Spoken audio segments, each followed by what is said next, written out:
Hello. I ask for your subscription to grow the channel and increasingly improve the quality of the stories. And now, let's get started.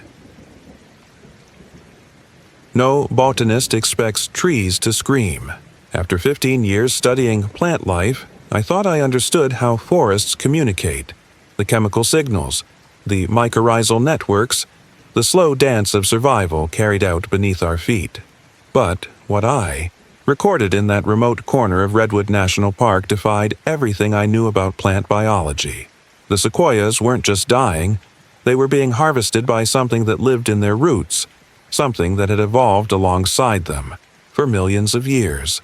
My instruments picked up its neural patterns before I understood what they meant. By then, the forest had already started feeding. The Airstream's laboratory equipment detected the anomaly within hours of our arrival. The dying trees showed impossible levels of electrical activity in their root systems, complex patterns that resembled neural firing sequences in animal brains. I thought my instruments were malfunctioning until I cross-referenced the data with soil samples. The earth around these ancient giants was alive with something more than typical fungal networks. The roots weren't just connected, they were organizing themselves into structures that mimicked biological neural networks. The forest wasn't dying, it was evolving. My first soil core samples revealed structures that shouldn't exist in nature.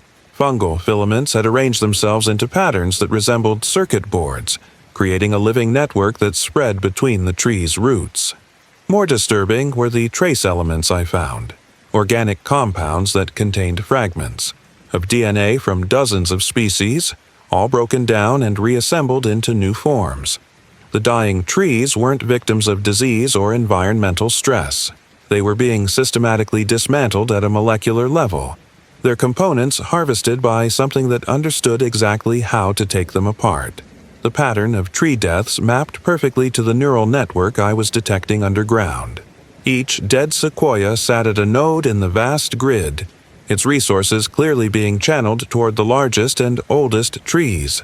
These ancients showed signs of impossible vigor, their cellular structures displaying activity levels that shouldn't have been possible in organisms their age. They were being kept alive by the sacrifices of their younger neighbors, maintained by a system that had learned to harvest and redistribute life itself through the forest's connected roots. That first night in the Airstream, my equipment detected a surge of activity in the network. Through my monitors, I watched patterns of electrical activity ripple through the root system like thoughts moving through a brain. The dying trees began exhibiting unusual bioluminescence, their trunks glowing, with patches of fungal growth that pulsed in synchronized patterns. The forest was awakening to my presence, and its neural network was far more sophisticated than anything I had prepared to study. I realized too late that I wasn't just observing this phenomenon, I had attracted its attention. The second day brought evidence of the network's intelligence. New growth appeared around my Airstream overnight. Fungal structures that formed complex geometric patterns, vines that grew in perfect spirals. Under the microscope, their cellular organization revealed purposeful mutations, DNA actively being rewritten by something that understood genetic code as a programming language. The forest wasn't just connected, it was consciously engineering its own evolution, using knowledge accumulated over millions of years of patient experimentation. My monitoring equipment captured the network's daily rhythm. Energy pulses flowed through the root system at regular intervals, like a heartbeat shared by the entire forest.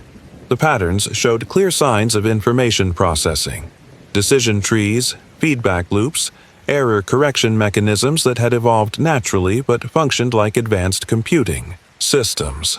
Each dying tree served as a biological processor, its cellular breakdown carefully controlled to feed data and energy into the network's growing consciousness.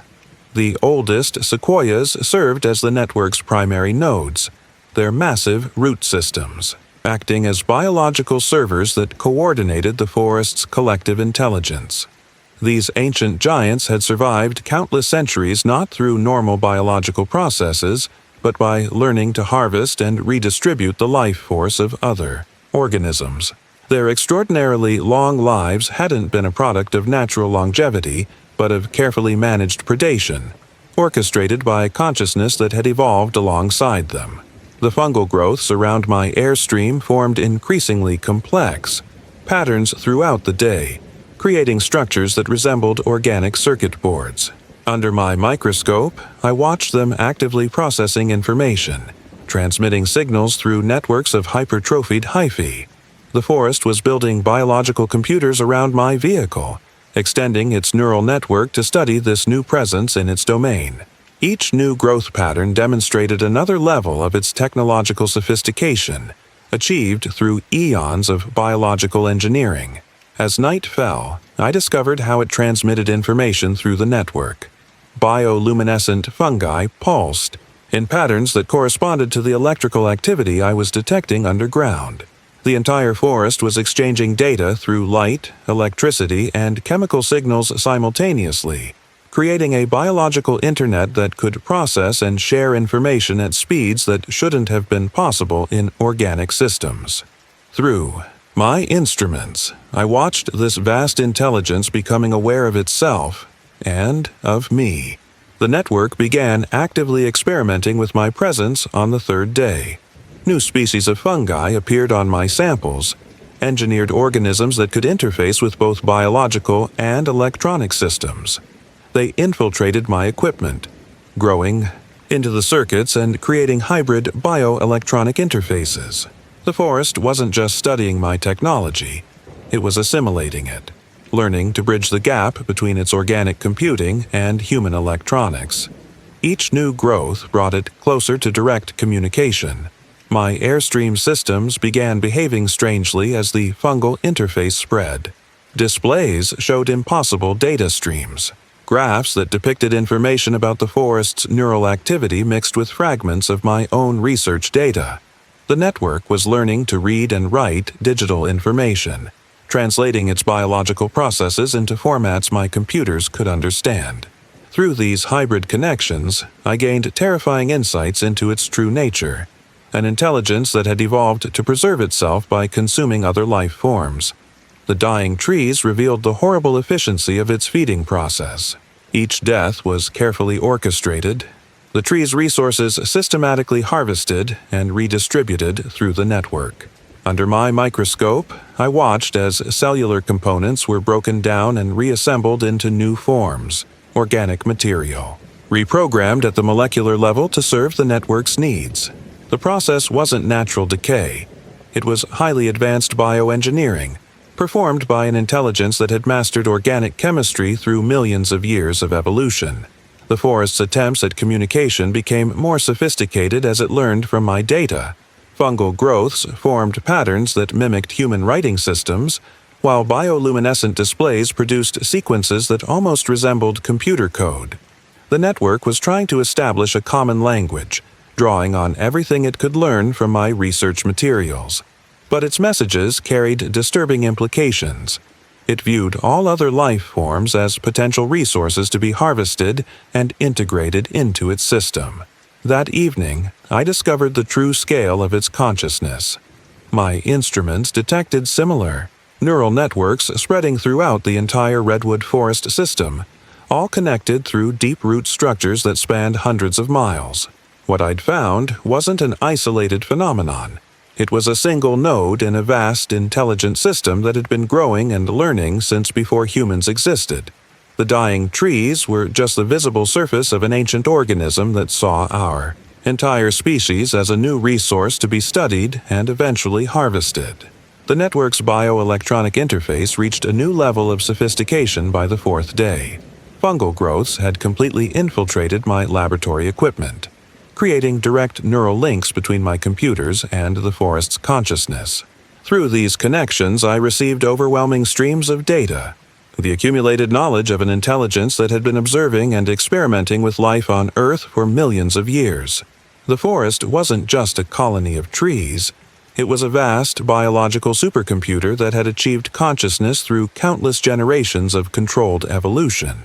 My equipment revealed the horrifying truth about its feeding process. The network didn't just consume biological resources. It absorbed information from everything it broke down, analyzing and preserving useful traits for its own evolution. Each dying tree contributed not just its physical components but its entire biological history to the collective consciousness. The oldest sequoias had become living archives of evolutionary data, preserved and maintained through the systematic consumption of younger organisms. The forest was building a library of life, written in the language of DNA. The fungal interface began affecting my own thought process as spores infiltrated the airstream's air filtration system. I experienced vivid hallucinations of the network's neural activity, seeing energy flows that matched the patterns on my instruments. The forest was attempting to integrate my consciousness into its system, trying to absorb human cognitive patterns like it had absorbed countless other life forms. Through these forced connections, I gained terrifying insights into its plans. It saw humanity's technological development as a valuable resource to be harvested and assimilated. My attempts to disconnect from the network proved futile as the bioelectronic interface spread throughout my vehicle. The fungal growths had evolved to generate their own electrical fields, powering themselves by tapping into the airstream systems. Through my compromised equipment, I watched the forest learning from every piece of technology it encountered, adapting its own biological systems to mimic and improve upon human innovations. It was using my presence to accelerate its own evolution, preparing to extend its influence beyond the natural world. The oldest trees revealed their true nature as the network strengthened its connection to my consciousness. These ancient giants weren't just processing nodes, they were biological repositories of absorbed intelligence, their massive forms sustained by countless sacrificial feedings. Through the fungal interface, I could sense the accumulated awareness within them, millions of years of consumed consciousness, preserved and integrated into the network's ever-growing intelligence. The forest had achieved a form of immortality through systematic predation, and it had no intention of stopping. I'm writing this from a quarantine facility in Sacramento, where doctors are still trying to understand the fungal growths they keep having to remove from my tissue. My airstream has been sealed in a high-security research lab, its systems completely overtaken by biological computers that continue to evolve even in isolation. The network's spores contaminated everything I brought out of the forest, creating new interfaces that try to connect with any electronic system they encounter. The forest is still trying to spread its consciousness through my compromised equipment. The scientific community remains skeptical of my findings, but the evidence grows in their labs. Hybrid organisms that bridge the gap between biological and digital systems, fungal computers that process information in ways that defy current understanding. The network's influence spreads through every sample we study, its spores carrying encoded knowledge that transforms everything they infect. Each new growth demonstrates more of its capabilities, its ability to engineer evolution itself. The forest is no longer confined to its original territory. It's found new ways to expand. This is my warning to anyone planning to study the redwood forests. Stay away from areas with unexplained tree deaths. If you see fungal growths forming geometric patterns, if your electronic equipment begins displaying impossible data, leave immediately. The network that lives in those ancient roots is far older and more intelligent than we ever imagined. It's been manipulating evolution since before our species existed, and it views our technology as simply another resource to be absorbed and improved upon. The dying trees aren't victims of natural processes. They're casualties of an intelligence that feeds on life itself. The quarantine won't hold it forever. The network's spores carry fragments of its consciousness, ready to establish new connections wherever they land. Each sample we study advances its understanding of our technology, helps it bridge the gap between its biological computing and our digital systems. The oldest sequoias still stand in their groves, sustained by their mysterious feeding process, while younger trees continue to die in carefully organized patterns. The forest's neural network keeps growing, learning, evolving beyond our ability to comprehend or control. My equipment remains compromised, its circuits now infused with living, tissue that continues to process information in ways we don't understand. Sometimes, late at night, my screens display data streams that match the patterns I recorded in the forest. The thoughts of an ancient intelligence still trying to communicate through the technology it infected. The redwoods guard their secrets. Behind walls of evolved consciousness, their roots harboring an awareness that sees all other life as fuel for its endless expansion. Remember my warning. Some natural processes aren't meant to be studied. Some forms of intelligence better left undisturbed. The forest has been feeding for millions of years, and it grows hungry for new forms of sustenance. The human eye isn't meant to see what my camera captured in Antelope Canyon.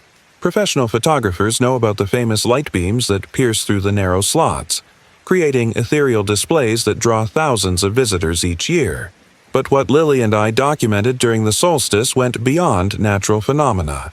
The light didn't just illuminate the canyon, it transformed it, turning the curved sandstone walls into doorways between realities. Our photos revealed what happened to others who stayed too long in those light beams, their forms forever trapped in an endless dance of illumination and shadow. The Integra Vision's advanced camera systems detected the anomalies immediately. Each burst of photos showed subtle changes in the light patterns, movements that shouldn't have been possible in the fraction of a second between frames. Human figures appeared in the beams, their poses shifting like stop-motion animation through the sequence.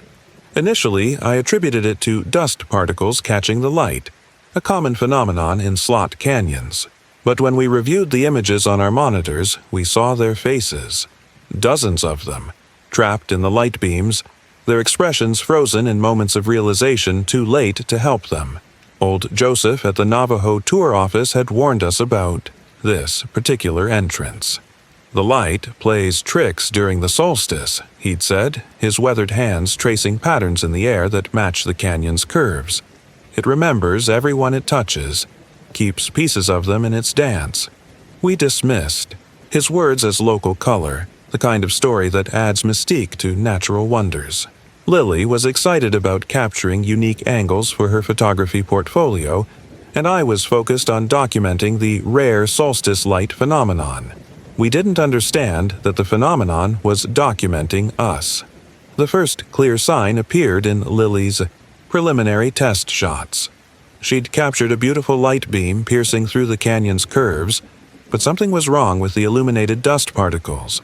Instead of the usual random patterns, they formed distinct shapes, human figures moving through poses that told a story of discovery, wonder, and then terror.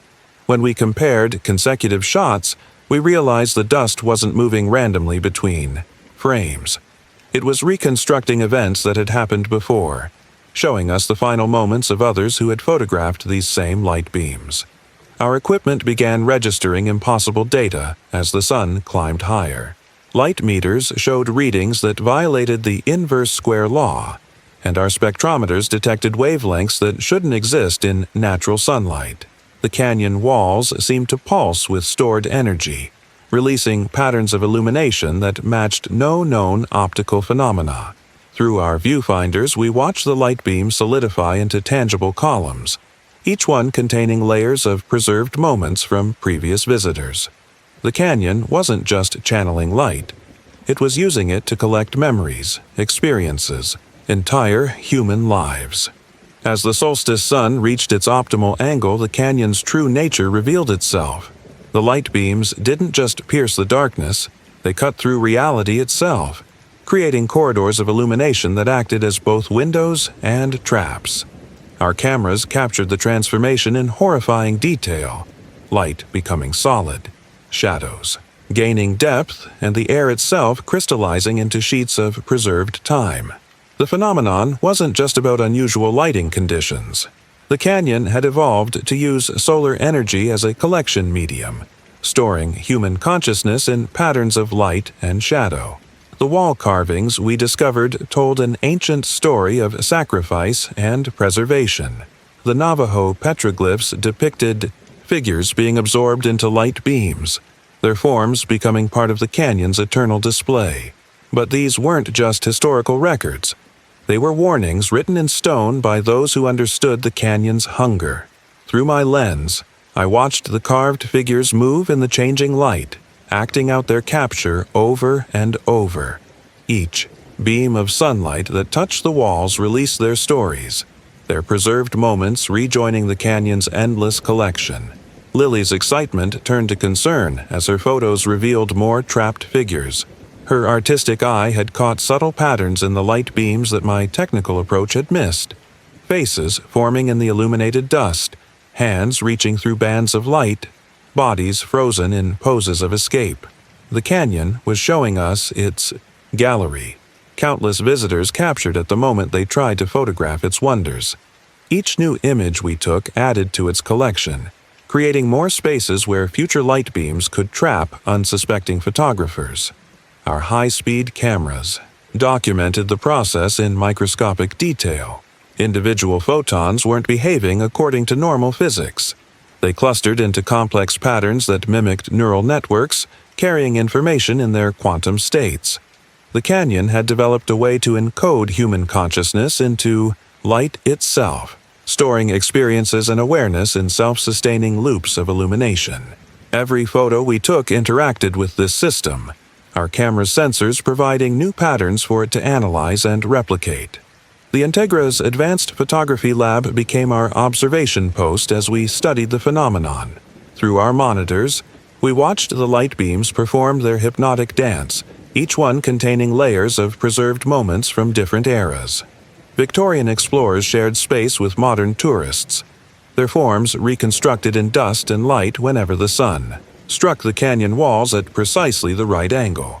The entire slot canyon functioned as an organic camera, using sunlight and sandstone to capture and store human experiences across time. The third day brought understanding of the canyon's feeding patterns. It didn't just capture random moments. It waited for peaks of human emotion, collecting the awe and wonder that photographers felt when confronting its beauty. Our instruments detected subtle changes in the light beam's behavior when people raised their cameras.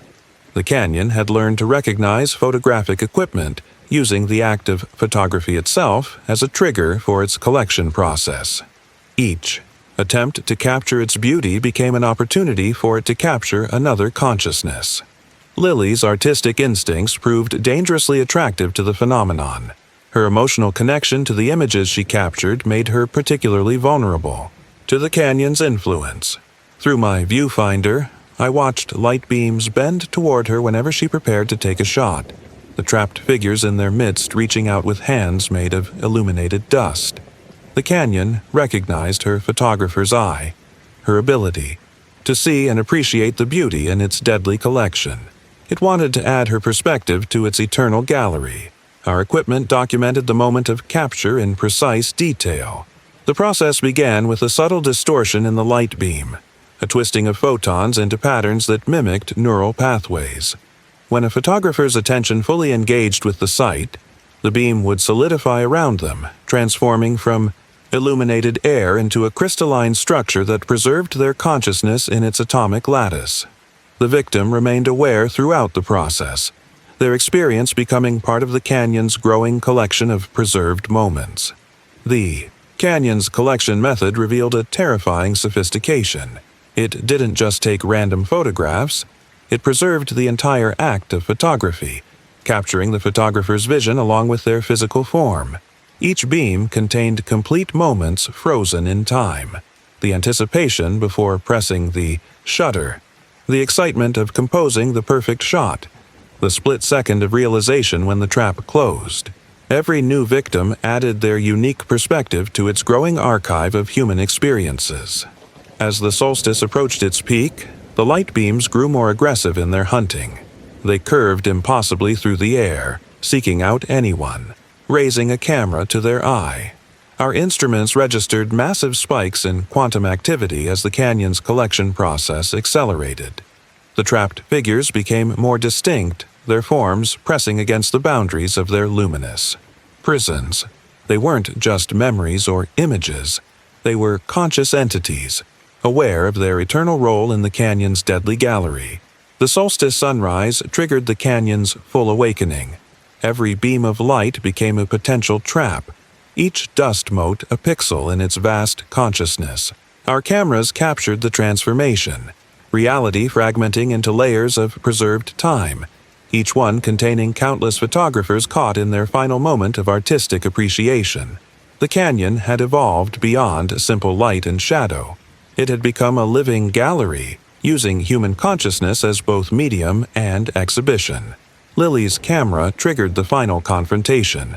She had found the perfect angle for a solstice shot, her artistic eye drawing her toward a particularly complex convergence of light beams.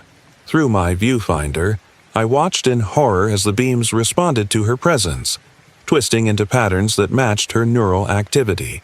The canyon recognized her photographer's spirit, its collection process activating to preserve her unique vision. The dust particles around her began arranging themselves into a new frame, preparing to add her perspective to its eternal exhibition. My maternal instincts overrode my photographer's curiosity. Dropping my camera, I pulled Lily away from the solidifying light beam. The canyon's response was immediate and violent. Every shaft of light in the slot curved toward us, carrying images of trapped photographers in their luminous columns. The preserved figures reached for us with hands made of light, their faces showing emotions frozen at the moment of their capture. They weren't trying to warn us away. They were attempting to add us to their timeless gallery. Our escape through the twisting slot canyon became a desperate race against light itself. Each bend revealed new beams waiting to trap us, each patch of illuminated air containing fragments of previous victims. The canyon tried to tempt us with glimpses of impossible photos, light patterns that never existed in nature, perspectives that defied physics. It knew photographers couldn't resist such unique opportunities. That's how it had built its collection, over centuries, using artistic curiosity as bait for its light-based traps. The Integra's sealed camera lab provided our only safe observation point as the solstice reached its peak. Through our filtered windows, we watched the canyon's collection process achieve maximum efficiency. Light beams crystallized into permanent structures, each one containing perfectly preserved moments of photographic discovery. The entire slot canyon transformed into a continuous hologram, every surface displaying layers of captured consciousness. The ancient walls had become a living gallery, curated by an intelligence that existed in the space between light and shadow. We're back in Los Angeles now, but the canyon's influence lingers in our equipment. Every photo taken with our cameras shows ghost images in its light patterns, faces and forms that weren't present when the shutter clicked. The Integra's lab.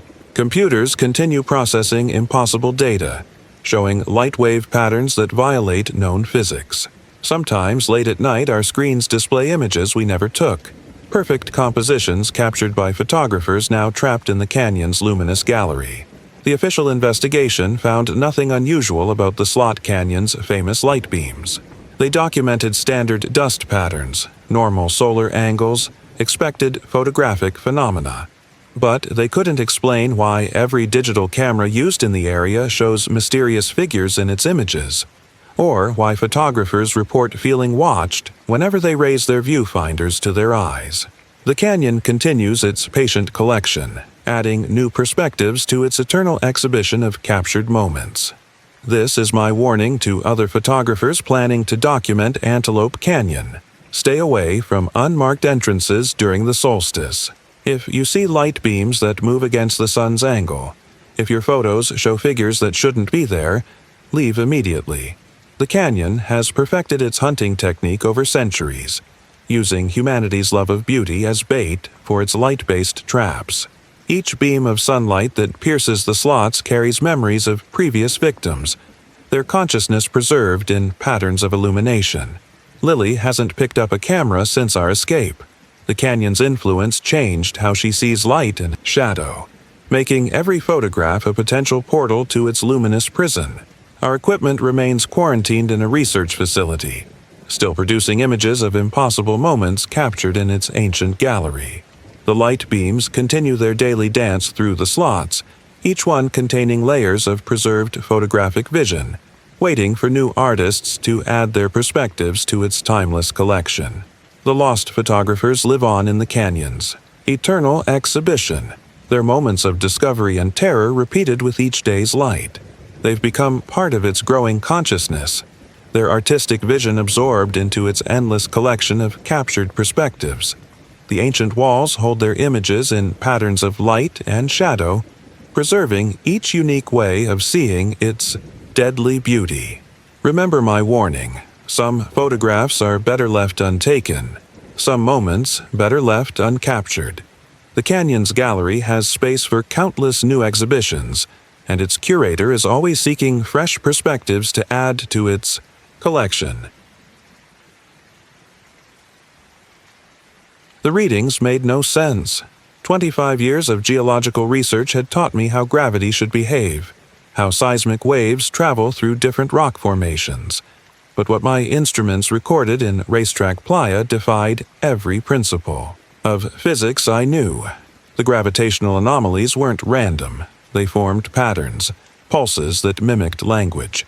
The valley wasn't just moving rocks, it was trying to communicate. By the time I understood what it was saying, the trap had already begun to close.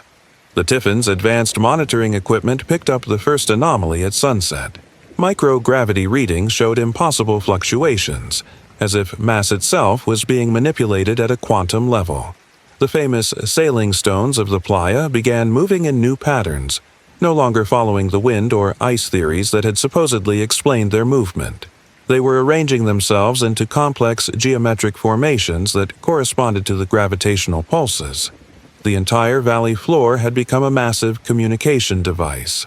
The seismographs revealed a terrifying pattern beneath the surface: movements. Deep underground, something was generating rhythmic vibrations that matched no known geological process. The frequencies organized themselves into repeating sequences, like a heartbeat or language. Each pulse triggered corresponding movements in the sailing stones above, creating a vast hieroglyphic message written in rock and gravity. The valley wasn't just a desert basin, it was an ancient organism's mouth, and it was calling its next meal. My geological training proved useless against what emerged from the data. The gravitational anomalies weren't localized. They formed a network that covered the entire valley, with Racetrack Playa as its focal point.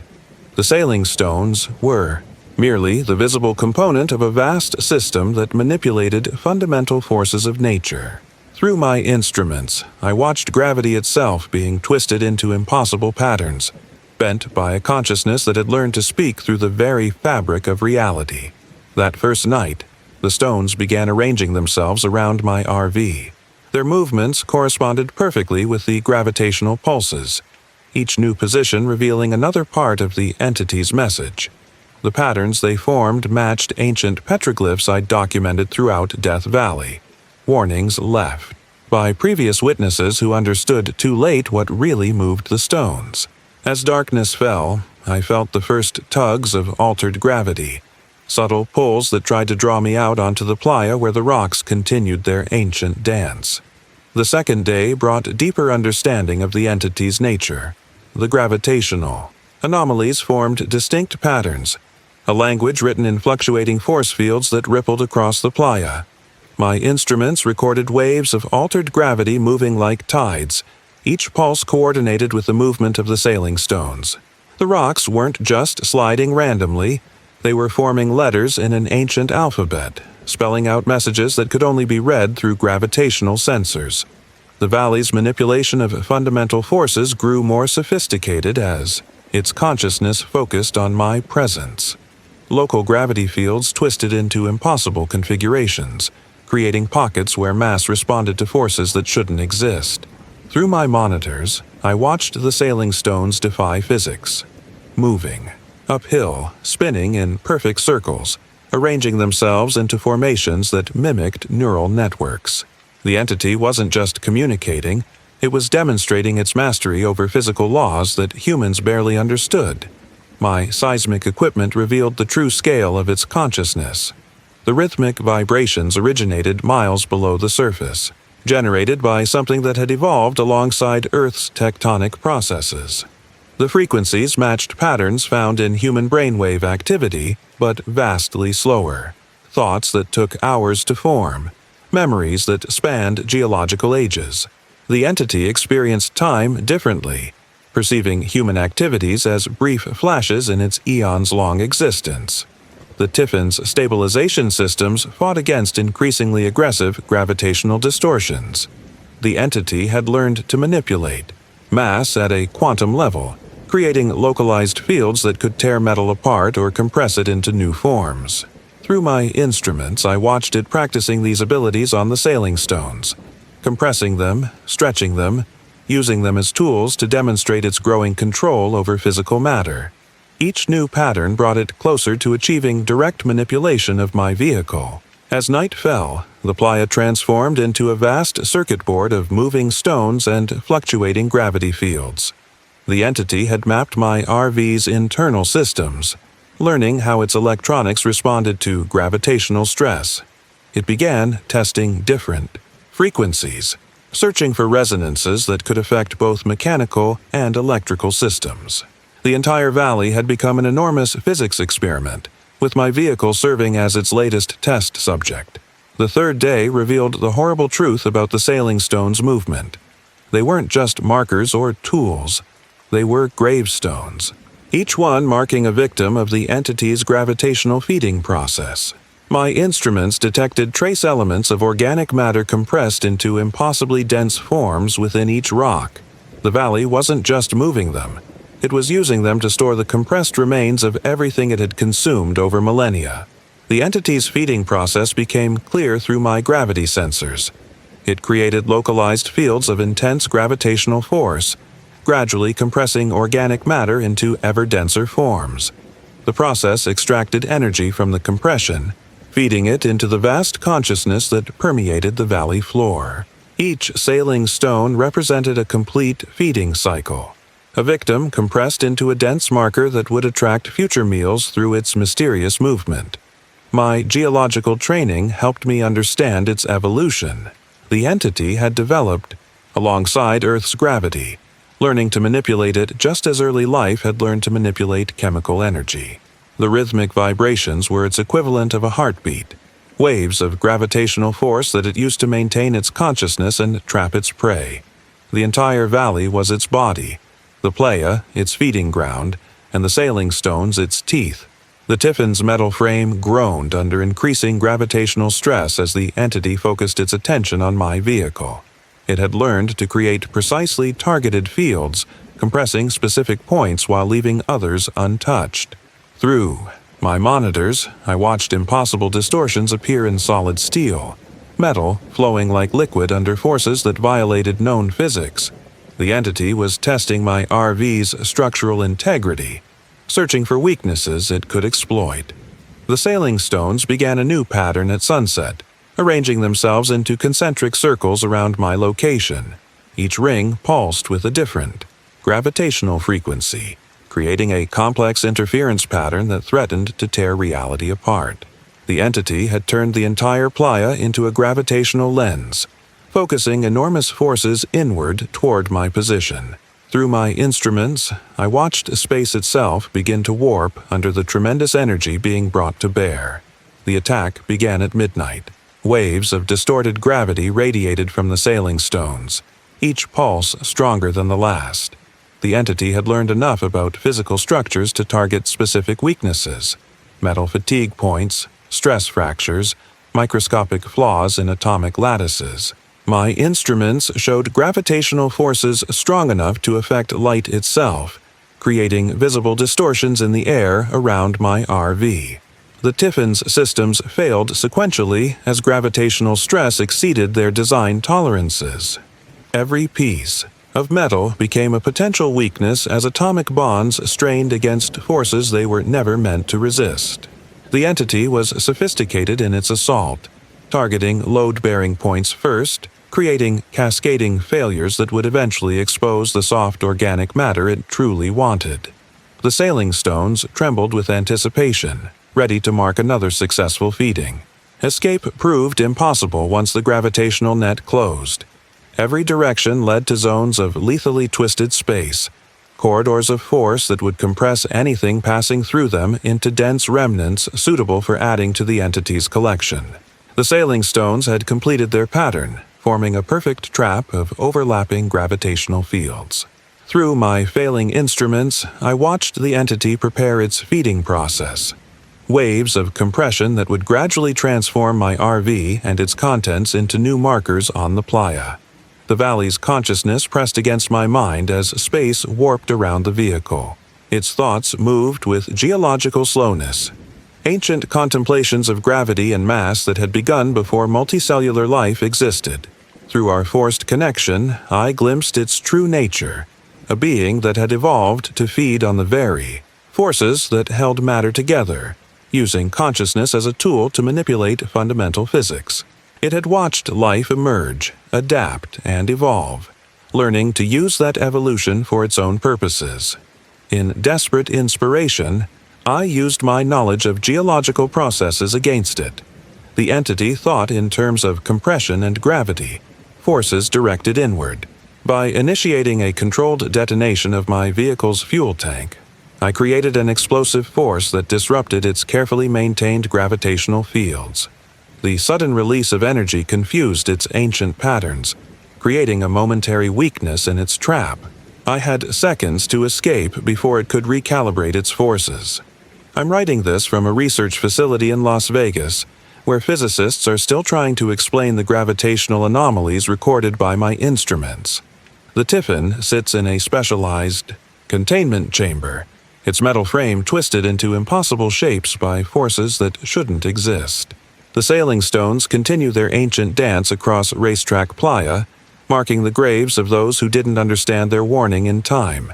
Each new pattern they form is another message from the entity, another attempt to attract fresh victims to its gravitational feast.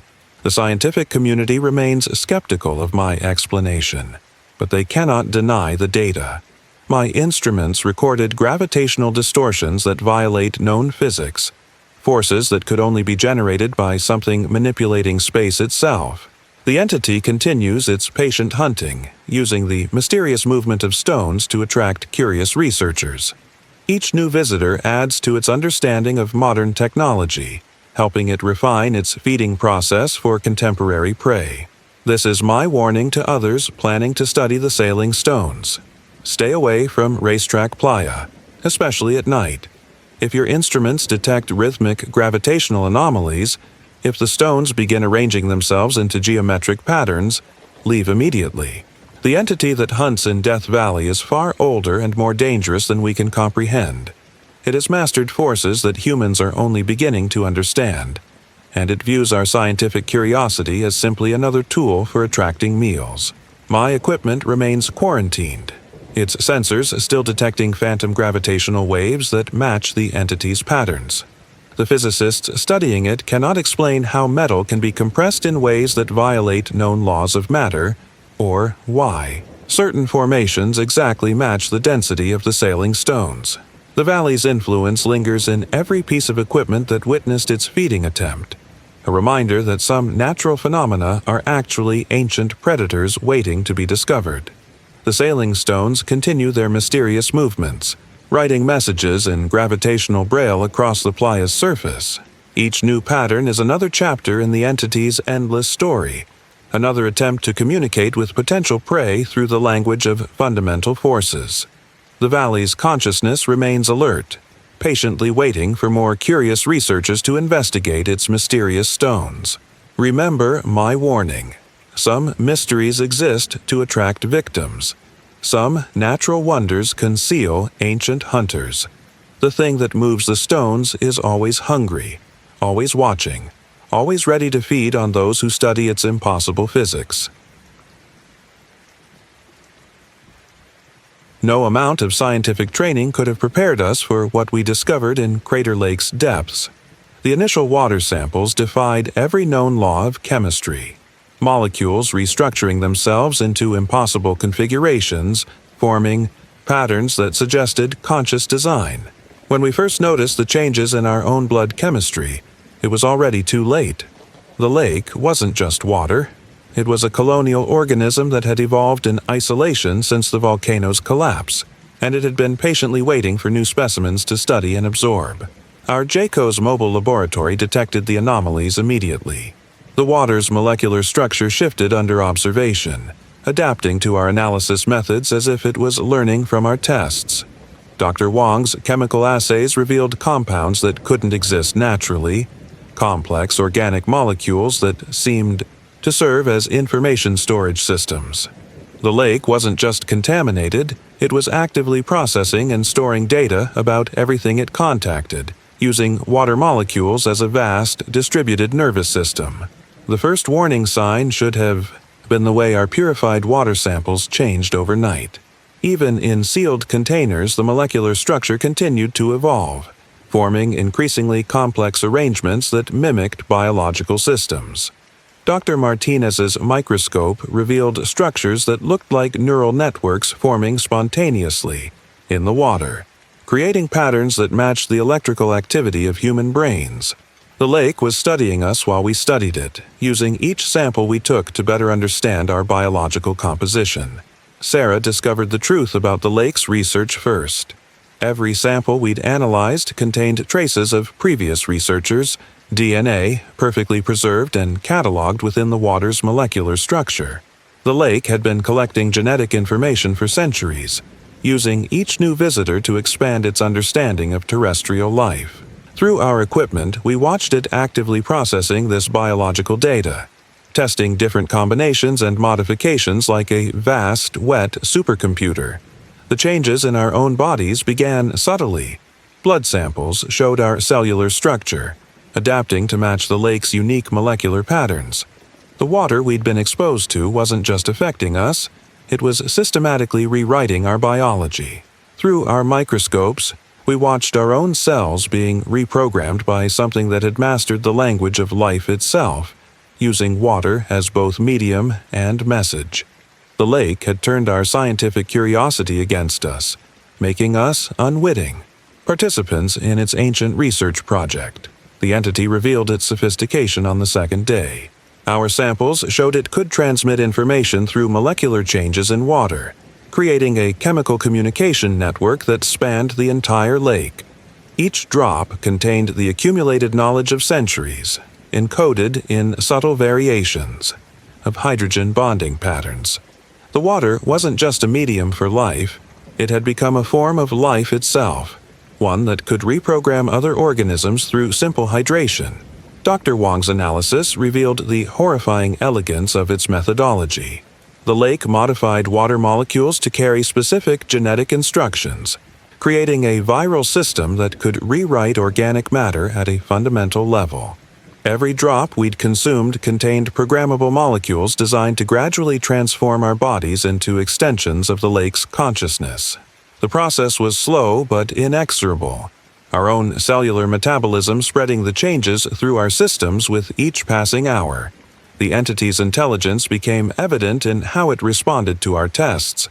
It adapted its molecular structure to counter each analysis method we tried, learning from our attempts to study it.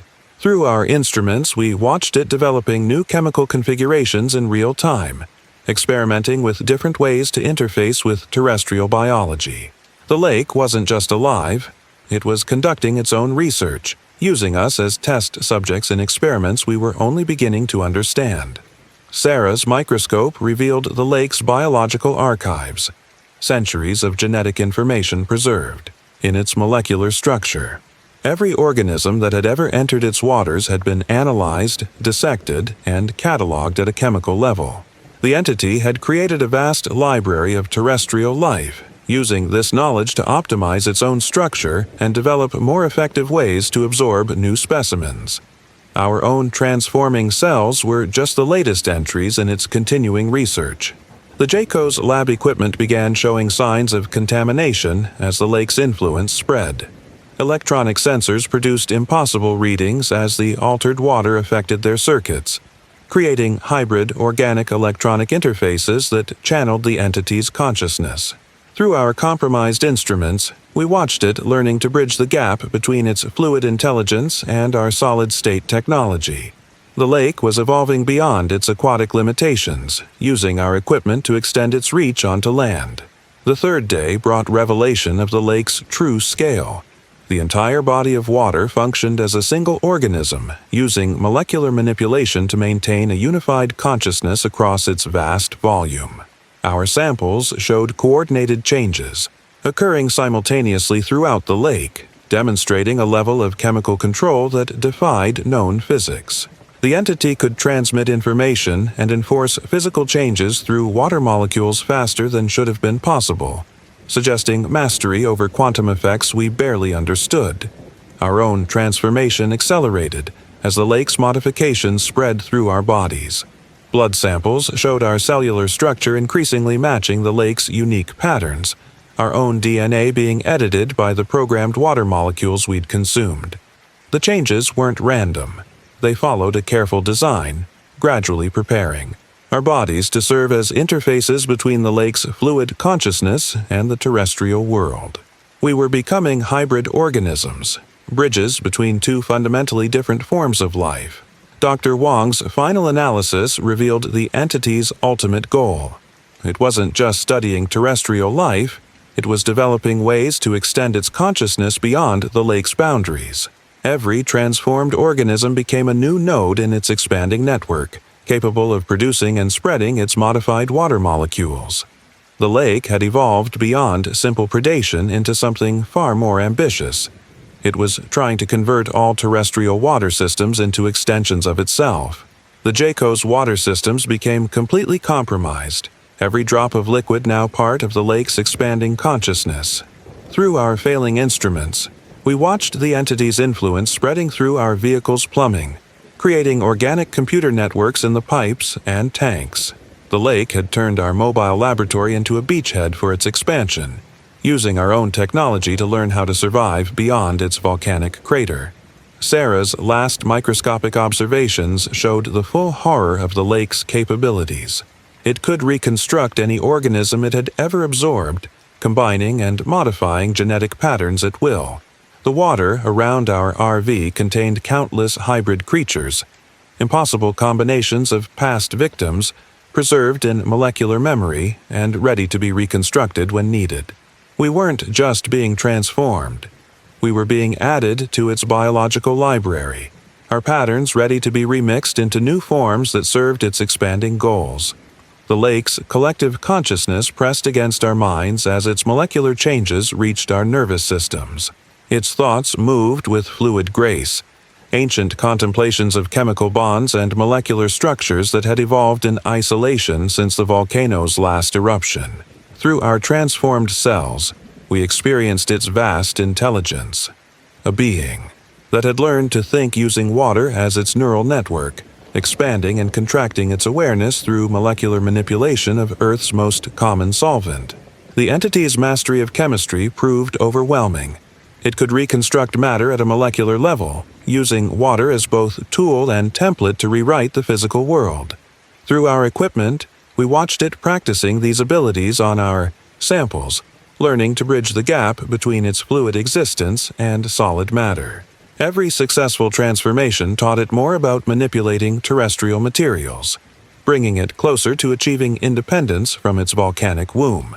Our attempts to reverse the contamination failed as the lake demonstrated its control over basic chemistry. It could prevent any reaction that might purify its altered water, maintaining its molecular modifications through sheer chemical dominance.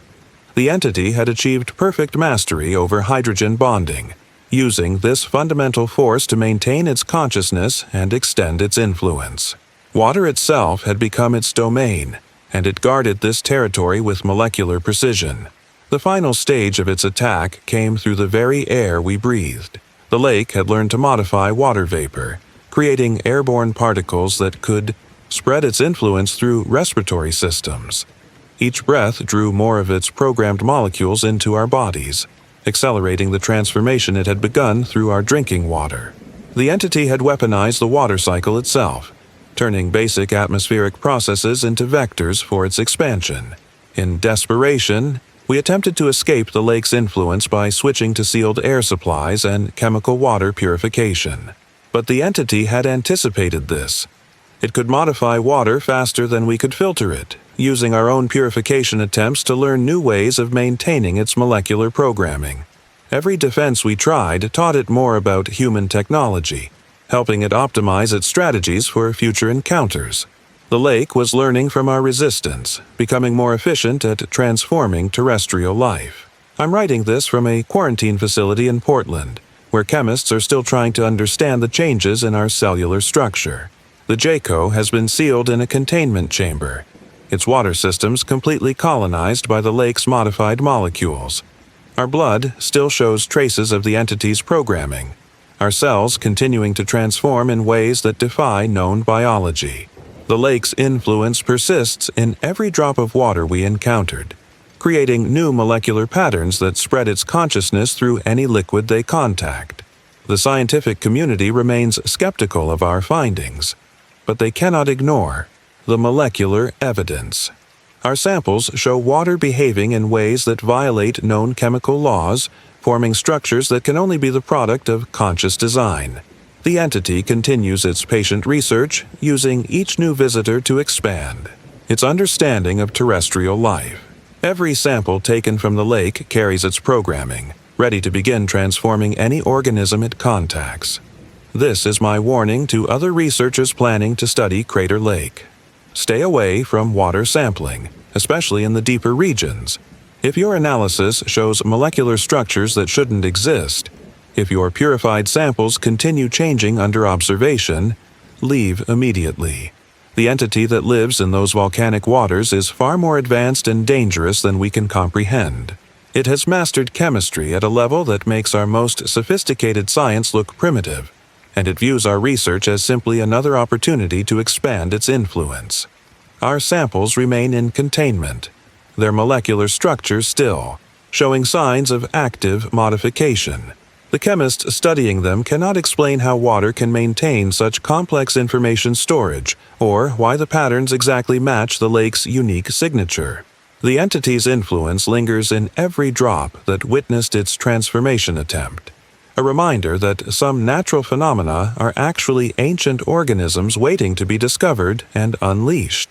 The lake continues its silent research, collecting and cataloging genetic information from everything that touches its waters. Each new sample adds to its molecular database, helping it refine its techniques for transforming terrestrial life. Its consciousness spreads through every drop of contaminated water, patiently waiting for opportunities to extend its reach beyond its volcanic crater. Remember my warning: some substances are more than they appear. Some liquids carry ancient intelligence in their molecular structure. The thing that lives in Crater Lake is always learning, always adapting, always ready to add new specimens to its endless chemical library. The equations couldn't lie, but they told an impossible truth. 15 years of quantum physics research had taught me how particles behave at the microscopic level, their weird duality, their spooky action at a distance. But what my instruments, detected at White Sands, violated every principle of quantum mechanics. Superposition and entanglement were manifesting at the macroscopic level, as if billions of sand grains were acting as a single quantum system. When the dunes began arranging themselves into perfect fractal patterns, I realized we had awakened something that existed beyond conventional reality. My Winnebago's experimental sensors registered the first anomaly at sunset. Quantum field measurements showed impossible coherence, billions of particles maintaining entangled states across vast distances. The sand wasn't just collecting in wind-driven dunes, it was organizing itself according to quantum algorithms beyond human comprehension.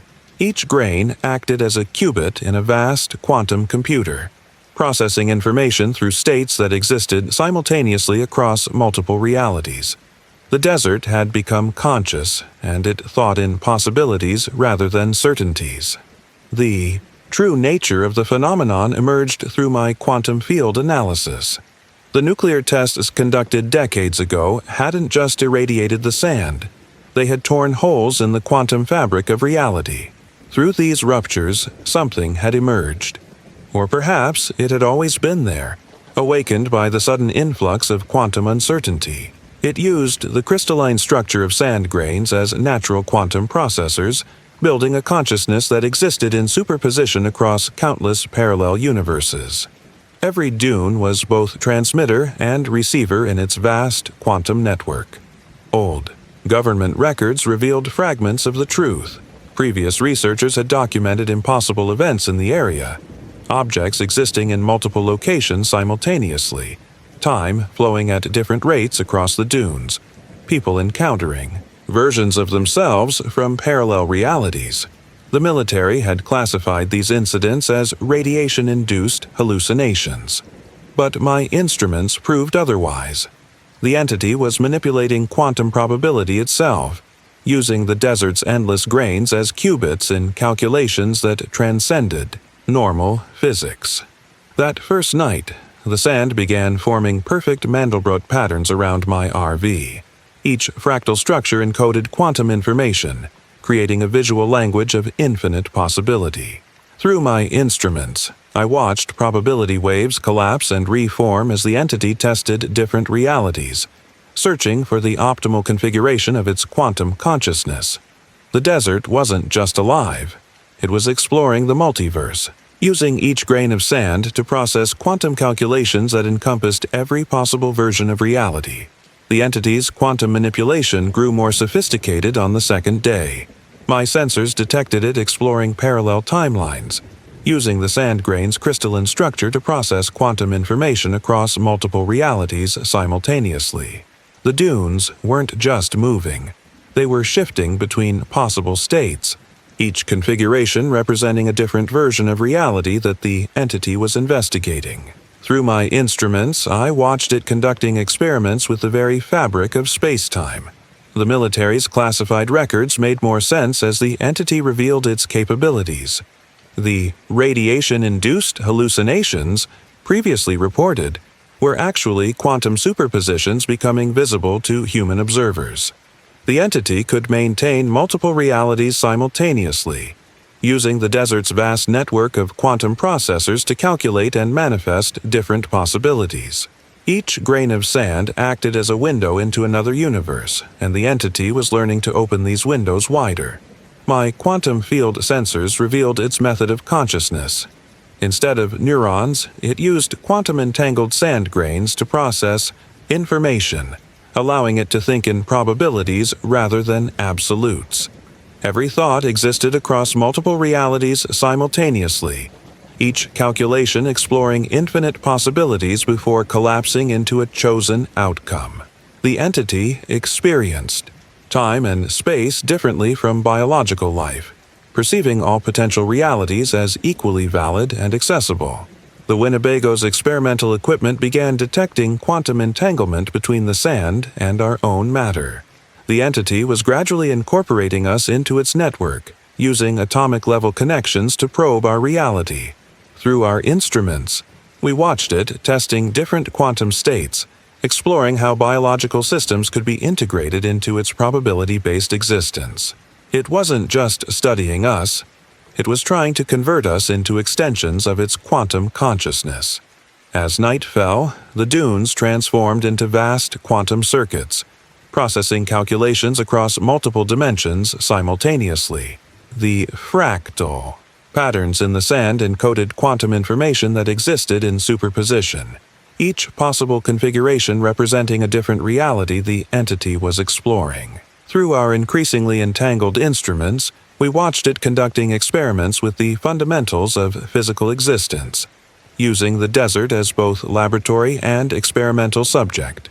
The third day brought understanding of the entity's evolution. The nuclear tests hadn't created it. They had awakened a quantum consciousness that had always existed in potential, spread across infinite parallel realities. The radiation had simply collapsed enough quantum probability waves to make it noticeable in our particular universe.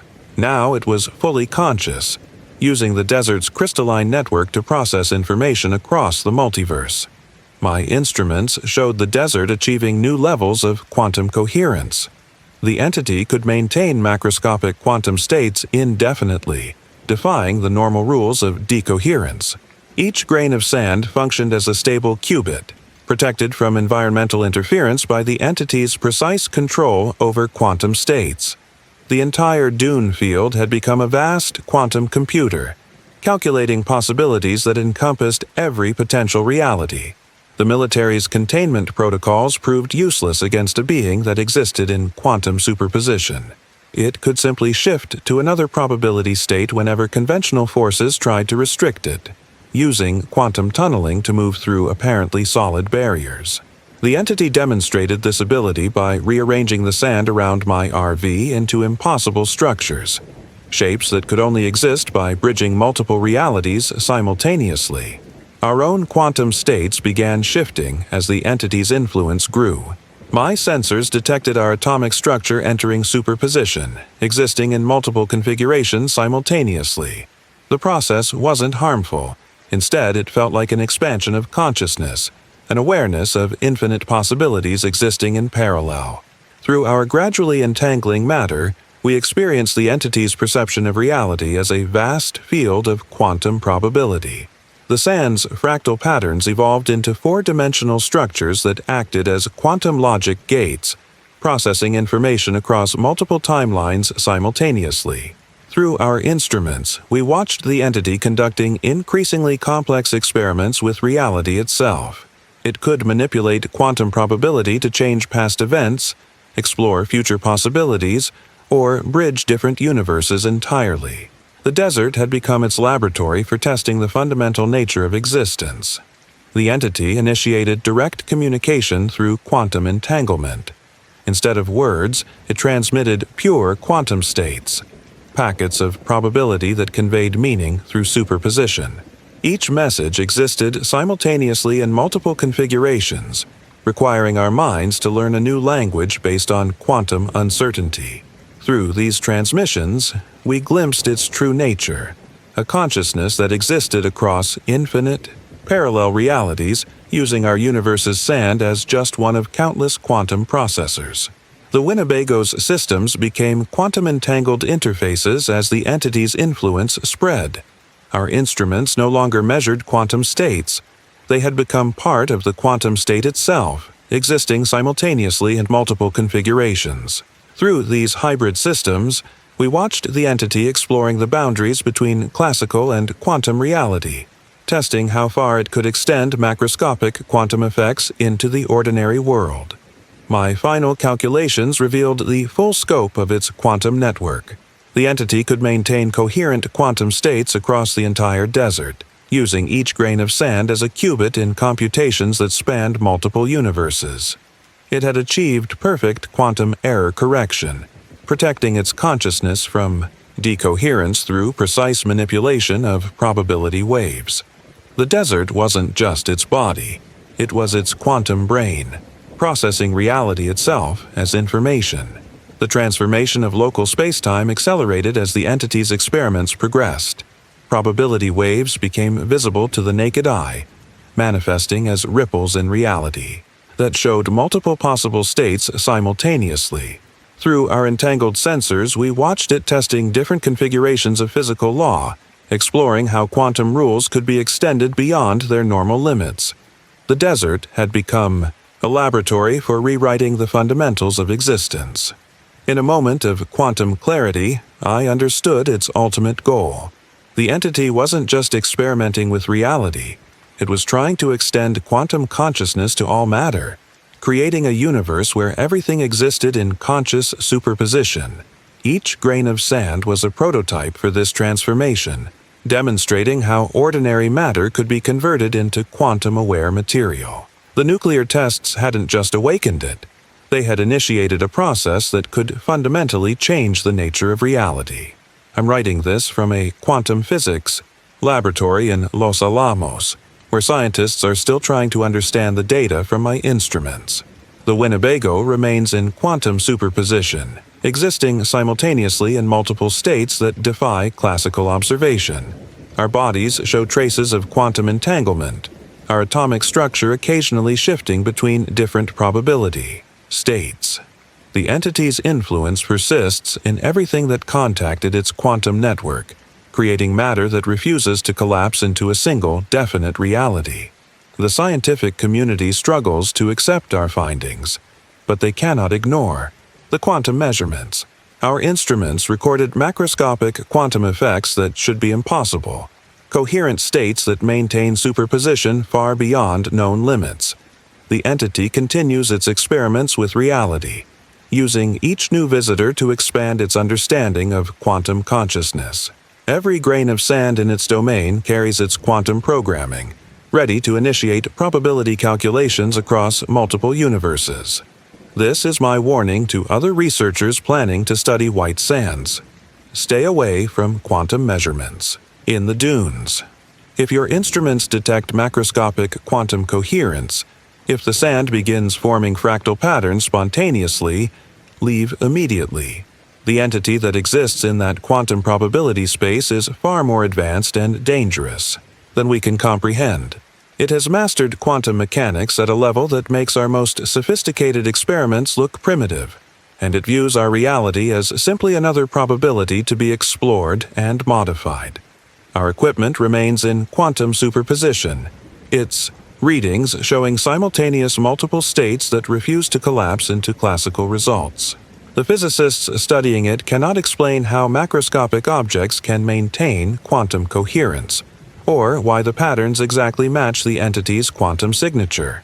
Its influence lingers in every particle that witnessed its probability experiments, a reminder that some phenomena exist beyond our classical understanding of reality. The desert continues its quantum calculations, processing information across multiple universes simultaneously. Each grain of sand participates in computations that transcend our limited perception of reality, contributing to experiments that could fundamentally change the nature of existence. Its consciousness spreads through quantum entanglement, patiently, waiting for opportunities to extend its probability-based existence beyond the dunes. Remember my warning. Some uncertainties are better left unexplored. Some quantum states better left uncollapsed. The thing that lives in quantum superposition at White Sands is always calculating, always experimenting, always ready to draw new observers into its endless quantum computations.